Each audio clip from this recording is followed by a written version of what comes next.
ମାଛ ଝୋଳ, ମାଛ ବେସର, ମାଛ ଭଜା ତ ଆପଣମାନେ ଅନେକ ଥର ବନେଇଥିବେ, କିନ୍ତୁ ମୋର ଏଇ ନୂଆ ଶୈଳୀରେ ଘରେ ଥରେ ବନାନ୍ତୁ ସ୍ପେଶାଲ ମସଲା ସହିତ ଏଇ ମାଛ ଝୋଳ ବା ମାଛ ବେସର ବୋଲି ବି ଆପଣମାନେ କହିପାରିବେ। ଦେଖନ୍ତୁ ଷ୍ଟ୍ରକ୍ଚର ଦେଖିକି ଜାଣିପାରୁଥିବେ କେତେ ବି ଏ ନୂଆ ଶୈଳୀରେ ବନିଥିବ ଆଉ କେତେ ସ୍ୱାଦିଷ୍ଟ ବି ବନିଥିବ। ବହୁତ ବଢ଼ିଆ ଗୋଟେ ଟେଷ୍ଟି ରେସିପି। ତା ସହିତ ଆପଣମାନଙ୍କୁ ଆଉ ଗୋଟେ ରେସିପି ସେୟାର କରିବି। ତା ସହିତ ଆଜି ଆମେ ପ୍ରସ୍ତୁତ କରିବା ମାଛ ଭଜା ବି। ତ ଦୁଇ ପ୍ରକାର ରେସିପି ଗୋଟେ ଭିଡ଼ିଓରେ ଆପଣମାନଙ୍କୁ ଆଜି ମୁଁ ସେୟାର କରିବି। ଦେଖନ୍ତୁ ଅରୁଆ ଭାତ ସହିତ ମାଛର ରେସିପି ପୁଣି ଦୁଇ ପ୍ରକାର, ତ ବହୁତ ବଢ଼ିଆ ଟେଷ୍ଟି ଲାଗିବ, ପୁରା ଜମିବ। ତା ସହିତ ଅଳ୍ପ ଟିକେ ପିଆଜ ପୁଣି ଲେମ୍ବୁ। ତ ଆପଣମାନେ ଏଇ ତରିକାରେ ଥରେ ବନାନ୍ତୁ, ସବୁବେଳେ ବନେଇ ଖାଇବାକୁ ଇଚ୍ଛା ହେବ। ତ ଚାଲନ୍ତୁ ଲେଟ୍ ନ କରି ରେସିପିଟି ଆଜି ଆମେ ପ୍ରସ୍ତୁତ କରିବା। ତ ଫୁଲ୍ ଭିଡ଼ିଓକୁ ୱାଚ୍ କରନ୍ତୁ। ନମସ୍କାର, ଜୟ ଜଗନ୍ନାଥ ଫ୍ରେଣ୍ଡ, ଝିଲି କୁକିଂକୁ ଆପଣମାନଙ୍କୁ ଅନେକ ଅନେକ ସ୍ୱାଗତ।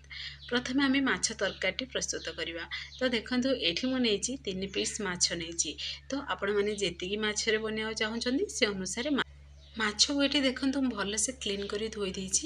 ତ ଏବେ ଆମେ ସେଇଥିରେ ଏଡ୍ କରିବା, ମାଛକୁ ଆମେ ଟିକେ ମ୍ୟାରିନେଟ୍ କରିବା ପାଇଁ ହଳଦୀ ଗୁଣ୍ଡ ଦେବା ହାଫ୍ ଚାମଚ, ପୁଣି ଲଙ୍କାଗୁଣ୍ଡ କଲର୍ ପାଇଁ ଦେବା ହାଫ୍ ଚାମଚ, ପୁଣି ଅଳ୍ପ ଟିକେ ସ୍ୱାଦ ଅନୁସାରେ ଦେବା ମାଛ। ଯେତିକି ଆପଣମାନେ ମାଛ ନେଇଥିବେ ସେ ଅନୁସାରେ ସେଥିରେ ହଳଦୀ ଲଙ୍କାକୁ ଏଡ୍ କରିବ। ଏଇଟା କେବଳ ମାଛ ଉପରେ ଯେମିତି ଟିକେ ହାଲକା କଲର୍ ଆସିବ ଆଉ ମାଛଟି ବହୁତ ବଢ଼ିଆ ଟେଷ୍ଟି ଲାଗିବ, ସେଇଥିପାଇଁ ଏ କୋଟିଂଟା ଆମେ କରିବା।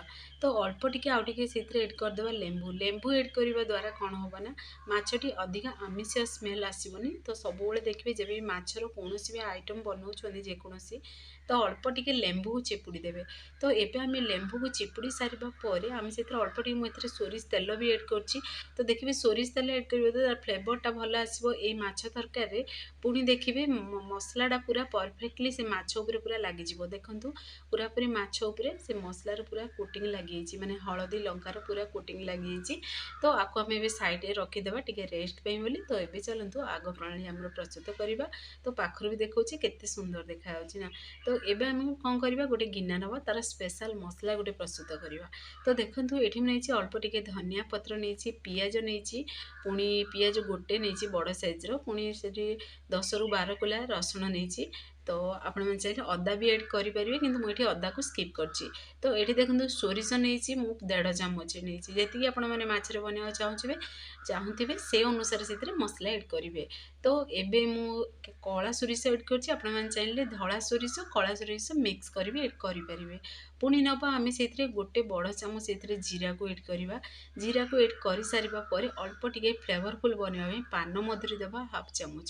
ପୁଣି ଦେବା ସେଥିରେ ଧନିଆ ଦେବା, ଦେଖନ୍ତୁ ଗୋଟେ ଛୋଟ ଚାମଚରେ ଚାମଚଟି ଦେଇଛି। ପୁଣି ଯେତିକି ରାଗ ଖାଇବେ ସେ ଅନୁସାରେ ସେଥିରେ ଶୁଖିଲା ଲଙ୍କା ଏଡ୍ କରିବେ।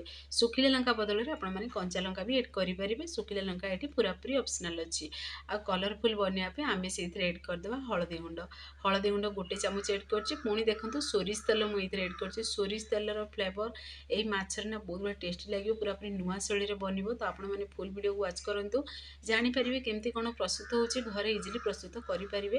ତ ଆପଣମାନେ ବହୁତ ଥର ମାଛ ରେସିପି ବନେଇ ଖାଇଥିବେ, ମାଛ ଝୋଳ ମାଛ ବେସର, କିନ୍ତୁ ଏଇ ରେସିପିଟି ଥରେ ବନାନ୍ତୁ ନା ଫ୍ରେଣ୍ଡସ୍, ଦେଖିବେ ସବୁବେଳେ ବନେଇବାକୁ ଇଚ୍ଛା ହେବ, ବହୁତ ବଢ଼ିଆ ଟେଷ୍ଟି ଲାଗିବ।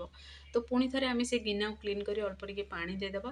ପାଣି ଦେଇକରି ଆକୁ 5 ମିନିଟ୍ ପାଇଁ ଟିକେ ରେଷ୍ଟ ପାଇଁ ରଖିଦେବା। ସେଇଭଳି 5 ମିନିଟ୍ ରେଷ୍ଟ ପାଇଁ ରଖିବା ଦ୍ୱାରା କ'ଣ ହେବ ନା, ସେ ଦେଖିବେ ସୋରିଷଟା ପୁରା ବତୁରିଯିବ ଆଉ ବାଟିଲା ସମୟରେ ପୁରା ଚିକଣ ହେଇକରି ବାଟି ହେବ। ତ ଏବେ ଆମେ ରେଷ୍ଟ ପାଇଁ 5 ମିନିଟ୍ ରଖିସାରିବା ପରେ ଗୋଟେ ଜାର୍ରେ ଏଡ୍ କରିଦେବା, ଗୋଟେ ଫାଇନ୍ ପେଷ୍ଟ ବନେଇକି ରେଡ଼ି କରିଦେବା। ତ ଦେଖନ୍ତୁ କେତେ ବଢ଼ିଆ ମସଲାଟା ଦେଖାହେଉଛି, ସୁନ୍ଦର ଦେଖାହେଉଛି, ଯେହେତୁ ଏଥିରେ ହଳଦୀ ବି ଏଡ୍ ଅଛି। ପୁରାପୁରି ଦେଖିବେ ମସଲା ସବୁବେଳେ ଫାଇନ୍ ପେଷ୍ଟ କରି ହିଁ ପ୍ରସ୍ତୁତ କରିବେ। ଗୋଟେ ଗୋଟେ ରେସିପିରେ ଦେଖିବେ ଟିକେ ଖଦରା ପେଷ୍ଟ ଦରକାର ହୁଏ ମସଲା, ଆଉ ଗୋଟେ ରେସିପିରେ ପୁରାପୁରି ଫାଇନ୍ ପେଷ୍ଟ ଦରକାର ହୁଏ। ତ ଏଇ ରେସିପିଟାରେ ଦେଖିବେ ପୁରାପୁରି ପେଷ୍ଟଟା ବନିଥିବା ଦରକାର। ତ ଦେଖନ୍ତୁ ଏଠି ମୁଁ ଗୋଟେ କରେଇ ନେଇଛି, ଯେଉଁ ଆମେ ମାଛକୁ ରଖିଥିଲେ ନା ତାକୁ ଏବେ ଭାଜିବା। ତ ପ୍ରଥମେ ସୋରିଷ ତେଲ ଏଡ୍ କରିବା। ସୋରିଷ ତେଲର ଫ୍ଲେଭର ଏଥିରେ ବହୁତ ବଢ଼ିଆ ଲାଗିବ। ଆପଣମାନେ ଚାହିଁଲେ ରିଫାଇନ୍ ତେଲରେ ବି ବନେଇ ପାରିବେ ସେମ୍ ପ୍ରୋସେସ୍ରେ।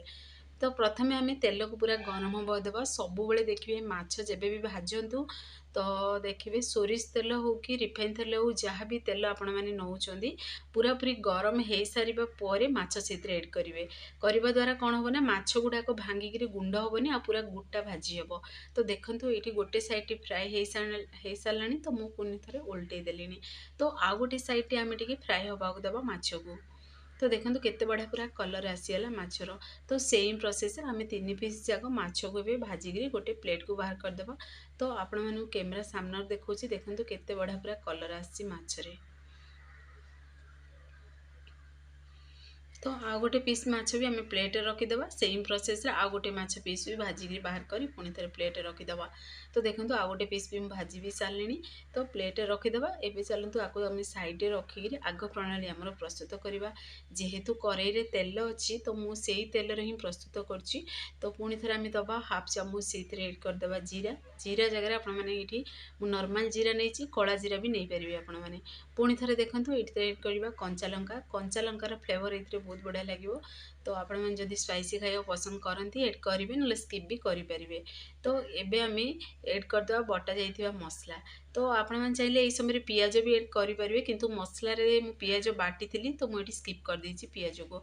तो जी माछ से अनुसार ये देखूँ मुझे 2 बड़ चामच से बेसर बटा को नेली मसला बटा को नेली आ बाकी मसला बटा को रखी आम आगू को आउ गोटे आम जो रेसिपी प्रस्तुत करवा से एड करवा। तो पुणी थे देखूँ ये एड करदे टमाटो। तो टमाटो ये बड़ साइज्र 2टी टमाटो एड करछि। तो देखिए ये टमाटर फ्लेवर ना बहुत बढ़िया लगे। आपण मैंने थे एड करके देखूँ ये प्रोसेस ये तरीके घरे बनातु देखिए सब ये रेसिपी ही बनाया पसंद करेंगे। तो ये आम भलसे मिक्स करदे केते सुंदर देखूँ कलर देखा जाउची।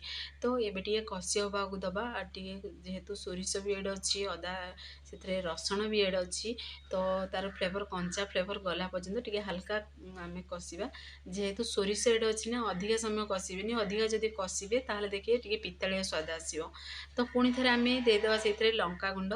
तो लंका गुंड ये मु काश्मीर रेड चिली नहीं अल्प टिके ही नहीं। तो जेहेतु आम शुखिला लंका को बाटी थे कंचा लंका भी एड कर तो राग अनुसार ही लंका गुंड एड करेंगे जी आपण मैंने राग खाया पसंद करती। तो जेहेतु मछर आम लुण एड कर केवल ग्रेवी अनुसार ही आम लुण एड करवा। तो जेहेतु आगू को आलू भी एड करवा से अनुसार लुण को एड करवा। तो मुझे स्वाद अनुसार दे देछि लुण। तो पुणी थे ये भलसे मिक्स करवा आपको लो फ्लेम रे हल्का कषि हवा देवा अधिका टाइम आम कषानी। तो देखो हल्का कषि हो सारा पर आम से एड करदे सीजा आलू मुझे एड कर चाहिए आलू को टे भाजिक भी एड करेंगे ना आलू को ये स्किप भी करेंगे पूरा पूरी ऑप्शनल अच्छी आलूटा जेहेतु छुआ मैंने आलू खाया पसंद करती मुझे एड कर। तो पुणी थे टे भलसे मिक्स करदे मिक्स कर आलू को टे कषि हवा देवा ये मसलार। तो यही सब प्रोसेस पूरा स्लो आंचर बनइबे कहीं सोरिष बटाटा से देखिए बहलिया बनी जाए ना सी पोड़ी जबार भी संभावना अच्छी पोड़ीगले भी एत टेस्टी लगे से प्रति ध्यान देवे कहीं पितालिया स्वाद आसो जेहेतु सोरिष एड अच्छी। तो एबे आम से गरम गरम पानी एड करदे जी आपण मैंने ग्रेवी रखा चाहूँगी झोल रखा चाहूँगी से अनुसार से पानी को एड करदे एड करके पुणी थे टे भलसे मिक्स करदे। तो देखो ये प्रोसेस मिक्स करेंगे। तो मिक्स कर सारा पर आपको किसी समय आम टे फुटा को दबा ग्रेवीटा को जमी आलूटा जमी से लुण मसला को सी एब्जर्व कर। तो देखो पूरा फुटी सारा पर आउ टे खटालिया स्वाद बोली आम से गोटे आंबुल मुझे एड कर आंबुलटा ये पूरा पूरी ऑप्शनल अच्छी जदि आपण मैंने अधिका टमाटो एड कर खटा खाया पसंद करती ना ताहले ये आंबुल को स्किप करेंगे। तो पुणी थे टे भलसे आपको मिक्स करदे मिक्स हो सारा पर आम देखो मिक्स हो सारा पूरा पूरी फुटी भी सारा ये ग्रेवीटा भी बहुत बढ़िया बनिकी रेडी हो सारी। लास्ट आम एड करदे माछ को सब बेले देखिए माछ जेहेतु ये किसी भी सिझेवा दरकार नहीं माछटी बहुत बढ़िया क्रिप्सी होगी भाजी हो सारी। तो अधिक समय माछ को केवे देखिए झोल पूरा बोड़ीकी सिझेबे पूरा लास्ट रे एड करेंगे 1-2 मिनट पर्यंत टे बनवा को देवे तापर गैस पेन को ऑफ करदे। तो देखिए बहुत बढ़िया से फ्लेवर आसो खाया पूरा टेस्टी लगे। तो देखो फाइनली आमर बनिकी रेडी भी हो सारा रेसिपीटी।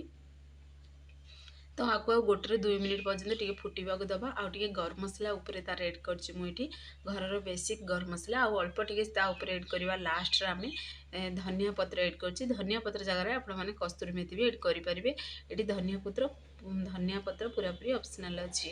तो फाइनली देखो आमर नुआ शैली माछ रेसिपी बनिकी रेडी हो सारी आ ग्रेवीटा भी देखो केते बढ़िया बनिकी रेडी होती। तो ये चलतु गोटे प्लेट को भी बाहर कर आपको देखे दूसरी केते नुआ शैली बनिकी रेडी होती। तो देखो केते सुंदर भी देखा जेहेतु लाइटिंग टी अधिक आछी तो प्रॉपर्ली कलर देखाऊनी किंतु बहुत बढ़िया पूरा कलर आसी पाखरु भी आपण मानक देखेबी मो आगु को केते सुंदर देखा कैमरा सामने देखेबी। तो देखु देखु ही खाइबाक इच्छा हबो। आउ तार स्मेल भी बहुत बढ़िया आसुला। देखंतु पाखरु देखुची केते नुआ शैली बनिक रेडी छि। तार ग्रेवीटा देखंतु केते बढ़िया बनिछि। तो आपण माने जेती ग्रेवी रखिबे जेती बहलिया खाइबा पसंद करते किंतु ए रेसिपी टिके जदी पतला रहइबो ना ग्रेवीटा खाइबा बहुत बढ़िया टेस्टी लागिबो। जेहेतु आपे भात सहित गोळेई गोळेई खाइबा ना बहुत बढ़िया टेस्टी लागिबो। आउ एई भली आलू को ऐड करिकि देखंतु देखिबे अरुआ भात सहित खांतु कि उषना भात सहित खांतु आलूटा गोटे साइड को चकटी खाइबे बहुत बढ़िया टेस्टी लगे झोଳରେ बुड़ेगिरी। तो यही तरीके आपण मैंने घरे निश्चय ट्राए करतु। देखंतु केते बढ़िया बनिकी रेडी हो सारी। तो आपण मैंने ये दुईटा आ गोटे रेसिपी आपण मानक भी शेयर करी। दुईटा जाक रेसिपी कौ रेसिपी बनइले घरे मत निश्चय कमेंट माध्यम जनइबे। तो देखंतु फाइनाली बनिकी रेडी हेले ना। तो आपण मानक पूरा पाखरु देखुची कैमरा सामनारू बहुत यूनिक शैली रे बनिकी रेडी होईची। तो आपण माने भी घरे आको निश्चय ट्राए करंतु। केमती लागिला कोन मते कमेंट करबा को जमारे भूलिबेनी।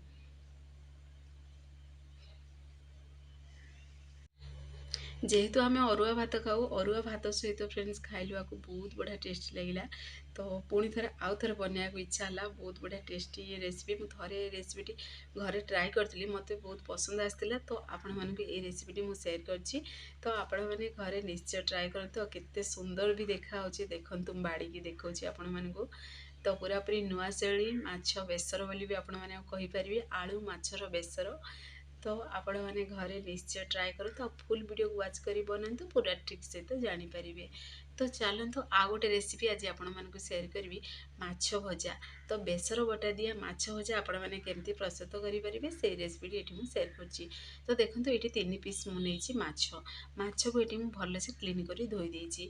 आम जो रखी माछ झोल जो रेसिपीटा प्रस्तुत कले तार मसला बटा थिला से मसला बटारू मु अल्प टे गोटे चामच एड करती आपण मैंने माछ नहीं से अनुसार मसला बटा से एड करेंगे। तो पुणी थे आम देदेबा गोटे पेस्ट देखो गोटे आ गोटे चामच से एड कर अदा रसुण कंचा लंकार पेस्ट एड कर पूरापूरी ऑप्शनल अच्छी। आपण मैंने चाहिए केवल से सोरिष बटार बेसर बटा दे भी बनई पारे। पुणी आम से हलदी गुंड देदेबा गोटे चामच गरम मसला देदेबा गोटे चामच जी राग खाइबे से अनुसार से लंका गुंड एड करेंगे। पुणी देदेबे स्वाद अनुसार लुण जी आपण मैंने माछ नहीं से अनुसार मसलार क्वांटिटी सब एड करेंगे और लुण भी से अनुसार ही एड करेंगे। आउ अल्प टिके आम से एड करवा सोरिष तेल एड करवा द्वारा सोरिष तेल हो कि रिफाइन तेल हो जहाँ भी तेल आपण मैंने खाऊँ एड करेंगे। तो एड करवा द्वारा कौन हम ना ये मसला गुड़ाक जो आम देखो मिक्स करुँच ये मसलार कोटिंगटा कौन हम ना माछ उपरे पूरा परफेक्ट तरीका लगे। अब देखिए माछ भाजिला समय भी छाड़बनी बहुत बढ़िया टेस्टी लगे खाइबापी। तो देखो केते सुंदर देखा पाखरु आपण मानक देखा कैमेरा सामनारू बहुत बढ़िया आमर मसलार कोटिंग लगी माछ उपरे। तो ये प्रथम आम गोटे कड़े नवा कड़े को प्रथम टे गरम हवा देवा गरम हो सारा पर जी तेल खाया पसंद करती से अनुसार तेल को एड करेंगे। तो मुझे जेहेतु माछ भाजवा तो सोरिष तेल ही भाजवा ना। तो प्रथम आम तेल को टे गरम हवा देवा तेल पूरा गरम हो सारा पर माछ को सब एड करेंगे। तो मुझे 2 थर कही सारे आपण मानक तेल देखिए सब गरम है जदि एड करेंगे ना माछटी टोटाल भी भांगनी गोटा रहा आ बहुत बढ़िया क्रिस्पी बनब। तो गोटे साइड पूरा फ्राए है पर्यंत आपको टे बनवा देवे गोटे साइड टे फ्राए हो सारा पर मसला गुड़िक भाजी हो सारा पर पुणी थे उल्टे देवे माछ को। देखो ये प्रोसेस रे माछ को उल्टाऊँगी। तो उल्टे आ गोटे साइड टे फ्राए हवा देवे आर कलर पूरा ब्राउन कलर हवा देवे जी आपण मैंने कलर खाया पसंद करती क्रिस्पी जदि खाया पसंद करते क्रिस्पी बनइबे। तो एमती जदि मसलार कोटिंग टे हाल्का माने क्रिस्पी हो न खाया पसंद करते से अनुसार भाजबे। तो आपण मान पसंद अनुसार माछ भजाटी बनातु। देखो केते बढ़िया देखा बहुत बढ़िया टेस्टी लगुच कहीं ये सोरिषर भी फ्लेवर अच्छी। तो देखो गोटे प्लेट्रे मुझे अल्प टे पिज नहीं पुणी नहीं लेंबू। तो यहाँ पूरापूरी ऑप्शनल अच्छे किंतु ये जदि आपण मैंने खाली पाटे माछ भजाटी खाइबे ता सहित पिज खाइबे और लेंबू को माछ उपर जदि चिपुड़ी खाइबे ना बहुत बढ़िया टेस्टी लगे। आपण मैंने थरे ये स्नाक्स रे खातु माछ को आ मोर ये तरीका खातु देखिए आपण मैंने मत कमेंट बॉक्स रे कमेंट करतु। तो देखो फ्रेंड्स ये दुईटा जगह मो रेसिपी बनिकी रेडी कर सारी आपण मानक शेयर कर सारी और केते सुंदर देखा पाखरु भी देखो देखो माछ भजाटी केते पूरा क्रिस्पी बनी। तो आपण मैंने भात डाली सहित भी खाई पारे एमती भी खाई पारे। फाइनाली आमर 2 प्रकार रेसिपी बनिकी रेडी सारी। तो चलते अरुआ भात सहित भी आपण मानक मु बाड़ी की भी देखेदेवी केते बढ़िया बनी। तो फ्रेंड्स आपण मैंने जदि भिडियोटी मोर पसंद आसो सांग मानू सेयार करूँ लाइक करूँ चैनल जदि नुआ अच्छा चैनल को मोर सब्सक्राइब कर दिंतु बेल आइकन क्लिक कर दिंतु जहाँफल मोर सब वीडियो नोटिफिकेशन प्रथम आपण मानक पहुँचो मुझे इजी इजी वीडियो नहीं आसवि आपण मैंने देखिए घरे निश्चय ट्राए करूँ। तो देखो गोटे प्लेट को बाहर करी आपण मानक देखई दूसरी ये गरम गरम अरुआ भात बाड़ी पुणी ता सहित बेसर बोली कहींपारे माछ मसला बोली भी कहींपारे ता सहित गरम गरम खाइबे ना बहुत बढ़िया टेस्टी लगे आ फ्लेवरफुल पूरा पूरी बनी जेहेतु सोरिष तेल बनी पुणी सोरिष बटार बनी आ माछर स्ट्रक्चर देखिए आपण मैंने जानीपे केते ये नुआ शैली माछ रेसिपी बनिकी रेडी हो। तो ये तरीकार घर निश्चय ट्राए करूँ। ये दुईटा जाक रेसिपी भितर आपण मैंने कौ रेसिपी बनइले आ कौ रेसिपी अधिक टेस्ट लगे मत कमेंट मध्यम जनवाक जमार बुलानी आ कौ जिलार देखुं ना फ्रेंड्स आपण मैंने निश्चय मत कमेंट मध्यम जनातु मत भी खुशी लगे मोर भी मोटिवेशन बढ़िया आपण मानकर गोटे गोटे कमेंट मो बहुत महत्वपूर्ण मो मोटिवेशन को बढ़ाई थाए। तो निश्चय कमेंट करने को जमार भूलुनी। तो कौ रेसिपी आपण मैंने मो द्वारा बनवाक चाहूँगी ताहा भी आपण मैंने कमेंट मध्यम मत जन पारे। तो आपण मैंने भी घरे निश्चय ट्राए करूँ। देखो मुझे माछ भजा भी बाड़ीदेली पुणी माछ झोल बाड़ीदेली तो बा बेसर बाड़ीदेली पुणी ता सहित अल्प टी मु पिज नहीं पुणी लेंबू नहीं। तो आपण मान पसंद अनुसार आपण मैंने बनातु खातु। तो देखु फाइनाली आमर बनिकी रेडी हो सारा दुई प्रकार रेसिपी। तो निश्चय ये तरीका घरे ट्राए करूँ। तो से पर्यंत रोची पुणी एक नुआ रेसिपी नहीं आसवी।